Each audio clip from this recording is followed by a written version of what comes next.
Hey, Baylor fans, this is your call to gear up with Harley-Davidson of Waco. Whether you're hitting the open road or tailgating at McLean Stadium, we've got the ride to match your Bear pride. Check out our wide selection of new and pre-owned motorcycles, visit our service department, or shop all the latest gear and accessories to show off your Baylor spirit and Harley pride. Visit us today and find your freedom on two wheels. Harley-Davidson of Waco, where Baylor fans never ride alone. Visit in-store or at hdwaco.com. Sic Em Bears.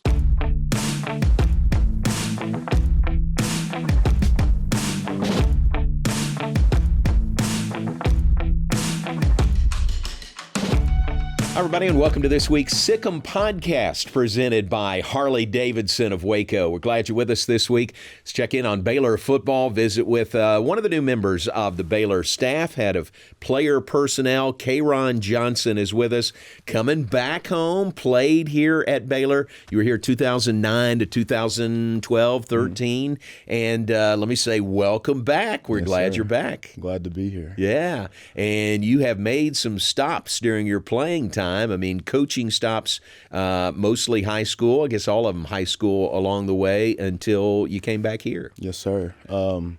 Blessed to play here and get a degree from here, which, ultimately being the first one in my family. And, it kind of is a generational thing for us. So, it was already a big deal. And then to get into coaching and be able to go right down the road to Conley, spend 4 more years in Waco.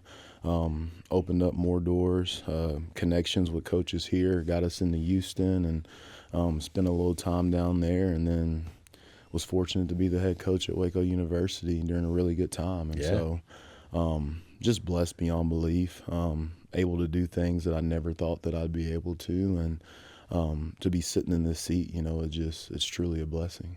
How would you describe your job, player personnel? What does that mean? And you're actually football relations. Right, yeah. Football so relations, I'm the assistant AD for football relations. And essentially, it's really doing what I've done the last 10 years. Mm-hmm.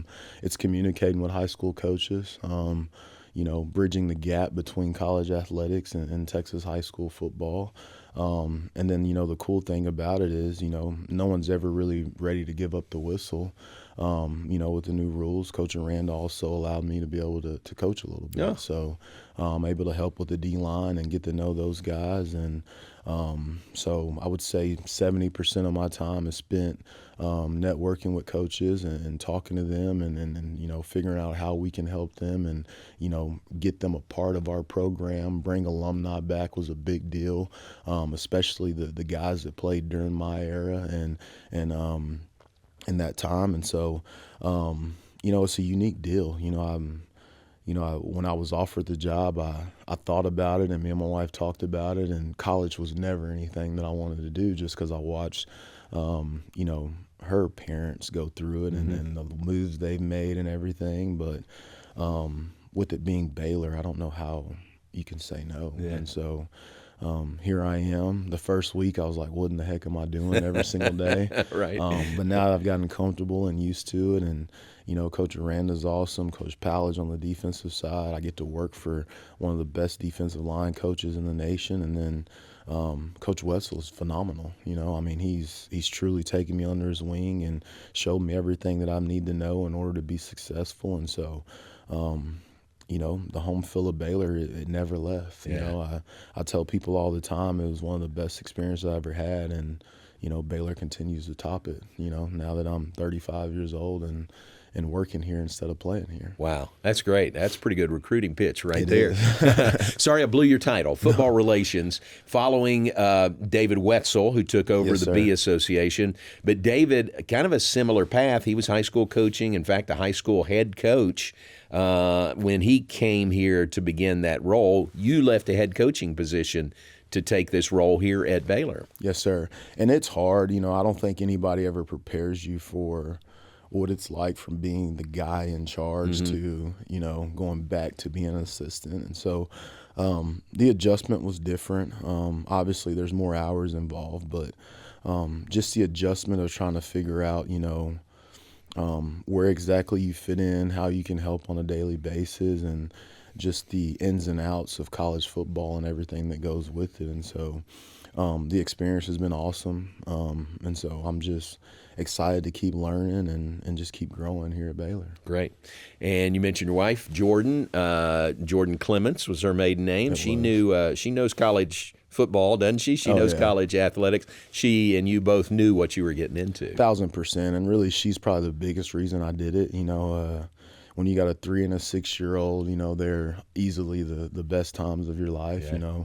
I got a little boy that every time I leave, he gets upset, and a little girl that loves me every time I walk in the door. And so, that was a big part of us making the decision. But with her being in it so long and her dad spending 20 years in it and her growing up in it, she was just prepared to take on more at home and make sure that we were good to go. And so, I don't think things could go any smoother than they're going. It helps that we didn't have to move, and we're both alumni of this place, so that also helps a lot. Now instead of going to every game and sitting in the suite and watching, they get to sit in the suite and I get to be on the sideline. So it's just it's a little bit different, but the excitement in the household is it's through the roof right now. Cool. So your playing days here, you were part of the team that broke the bowl drought. 2010, I guess. We did. Broke that bowl drought. That's a good memory. It was a broken bowl drought, but we took a real butt kick in that game. I remember. Well, you got to the bowl game. I'll never forget when Illinois faked the knee on us, and he took it down the sideline to run the score up. Yeah. And so I just remember after that game, the coaches told us that'll never happen to us again. Wow. And it didn't. Right. And so it was a turning point in the program of just getting to the bowl game. But I think everything that happened at that bowl game truly let us know that, hey, we're getting there, but, let's truly push this thing over the edge. Yeah. So that would have been the Texas Bowl. Next year was the Alamo Bowl, and you kind of made up for it. We did. It helped having Robert on the team. Well, that was a big part of it. He had an unbelievable season and really an unbelievable game against Washington. But, another great experience. I'm from Cuero, Texas. It's an hour from San Antonio, and so it was my mom's first bowl experience, and for us to win it and me have so many people from hometown there supporting, it's a moment I'll never forget. Yeah. It was actually the very last game I played in because going into the next season, I had the career-ending back surgery. Yeah. And so I had that in August and, went back and forth about, trying to do the 6th year and do all that. But obviously when God has other plans, you follow them. And, I think he laid out a pretty good path for me. How tough was that to go through? It was tough. I say it's tough, but I had an awesome doctor and Dr. Dossett, and you're nervous about it. You don't know what's going to happen, but he really put life into perspective for me, and he said, look, this game's done a lot for you, and at the end of the day, there's more to life. You want to be able to play golf when you're 50 and do everything you can with your kids, walk your daughter down the aisle, and so when you put it into that perspective, it kind of changes how you feel about it, and so. It was a good time for me to hang it up. Got to spend time around the team and learning to be a coach during that time. And, the rest is pretty much history. Yeah. If I remember right, that next season, the 12 season, you were obviously not playing, but were you considered a student coach? Yes, I was a student assistant under Coach Acuff. Gotcha. For a year. And then I had to go get a real job if I wanted to marry my wife. So, right. So got done and, started Masters and, got the full-time gig as a defensive coordinator at Conley, so I didn't have to move and spent more time in Waco. And so, to this day, I don't think it was too bad a decision. No, sound like things worked out the way they were supposed to work out. It really did. Yeah, very good. So back to your role now of football relations. Man, what a key role to be tied in to Texas high school coaches. I know you're a big part of the High School Coaches Association convention that's coming up in July. That is just huge, isn't it, to keep those lines of communication going between Baylor and all those coaches? It is because, if I'm being honest with you, I guess it was maybe my second year coaching. I went down to THSCA, and mostly everybody gets there on Sunday. Somehow I got invited to the Hall of Fame dinner they have on Saturday night. And so I remember sitting there at that deal and, you know, watching these guys inducted, and I was just like, man, I want to do this. Nice. And so the next several years, I just set myself up to get more involved in THSCA. You know, decided I wanted to be, you know, a regional director, and you know, so I got into the whole advisory committee deal and started working with THSCA. Spoke at a clinic for a year. And so really put myself in position to try to move up in that thing and truly give myself not just a name, but make sure they knew my face when I walked in the door. And so, you know, I didn't have this on the cards, or it wasn't on my bingo card to be here, but I think I can put the THSCA Hall of Fame on hold for Baylor.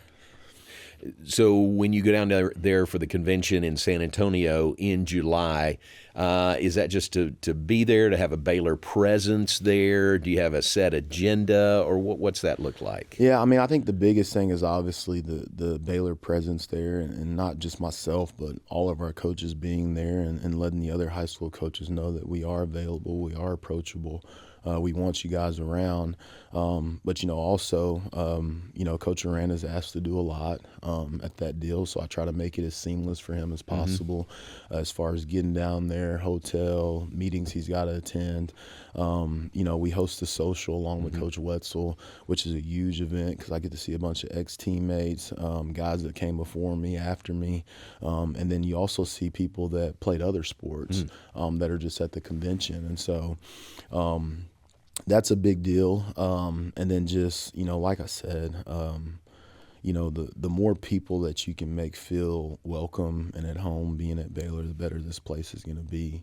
You know, it's what we're known for, is being a home and being family. And the more people you can get to see that and feel that, you know, the better the place is always going to be. And so I think it's cool, obviously, with our alumni and getting as many of them involved, but even those people that just consider themselves Baylor fans or maybe from Waco or have ties, you know, you also work really hard to get those guys involved in what we're doing because, you know, I tell people all the time, Baylor's Waco, Waco's Baylor. I mean, there's no separation. You go to Houston, there's Houston and there's U of H. You know, you go to Fort Worth, there's TCU and there's Fort Worth. Well, here it's a very unique place because to me we're one and the same. You know, Chip and Joanna Gaines are Baylor, and you know, it all fits together and molds together. The community does a great job of blending with Baylor, and I think Baylor does a great job of embracing the community. And so very unique place that has a bunch of opportunities to see people be successful. Yeah,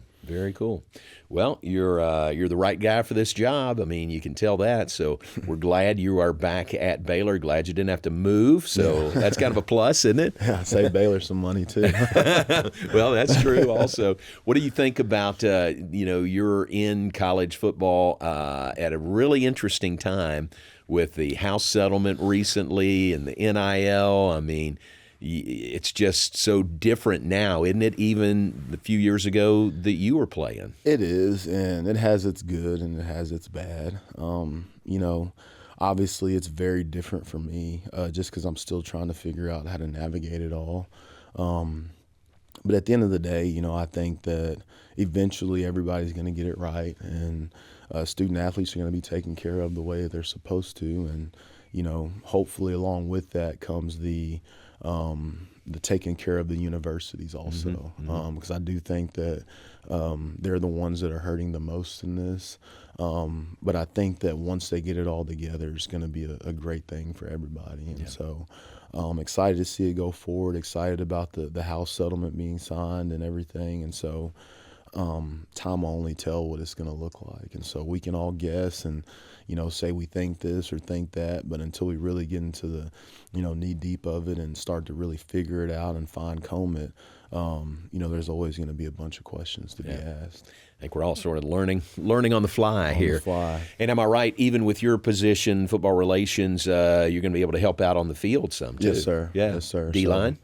D-line, Yeah, yes, okay. sir. So that's the cool part about it is, you know, I think the biggest struggle is getting off the field and going into admin, and you know, for me to still be able to help out and, you know, be hands-on with those guys.